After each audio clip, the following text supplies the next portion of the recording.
Welcome to our channel. இப்போ என்ன season போயிட்டுருக்குங்க, நம்ம மாம்பழம் இல்லையா? ஸோ அவங்கள பற்றி பார்ப்போமே.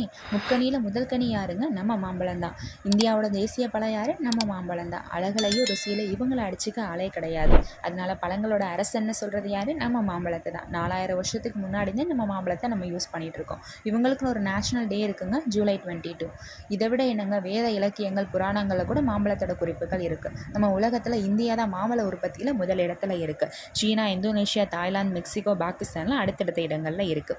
நம்ம மாம்பழத்தை மேங்கோன்னு சொன்னவங்க போர்ச்சுகீசியர் தான். கிபி 15ஆம் நூற்றாண்டில் நம்மளோட இந்தியாவுக்கு கடல் வழியாக வணிகம் செய்ய வந்தவங்க மாம்பழத்தோட ருசி அறிஞ்சு அதை பல நாடுகளுக்கு அறிமுகம் பண்ணாங்க. அந்த நாடுகள் மேற்கு அமெரிக்கா, தென் அமெரிக்கா, பிலிப்பைன்ஸ்.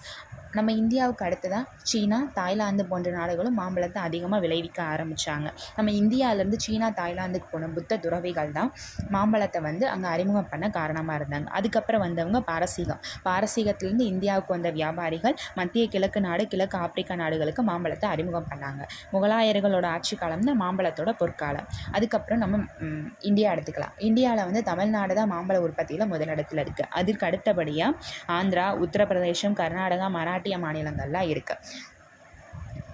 அதே மாதிரி நம்மளோட மாம்பழத்தை மாம்பழம் அப்படின்னு அழைச்சவன் நம்ம தமிழன் தாங்க. ஸோ தமிழ்நாடுன்னு எடுத்துக்கிட்டோம் அப்படின்னா, தமிழ்நாட்டில் மாங்கனி நகரம் அப்படின்னு சொல்லப்படுறது சேலம். முன்னாடி இருந்த சேலம் மாநகரம் அப்படின்றது நாமக்கல், தருமபுரி, கிருஷ்ணகிரியே இந்த 3 மாவட்டங்கள் ப்ளஸ் சேலம், இந்த 4 மாவட்டங்கள் சேர்ந்தது தான் சேலம். ஆனால் இப்போ வரைக்கும் சேலம் தனி நகரமாக இருந்தாலும் மாம்பழ நகரம் தான்.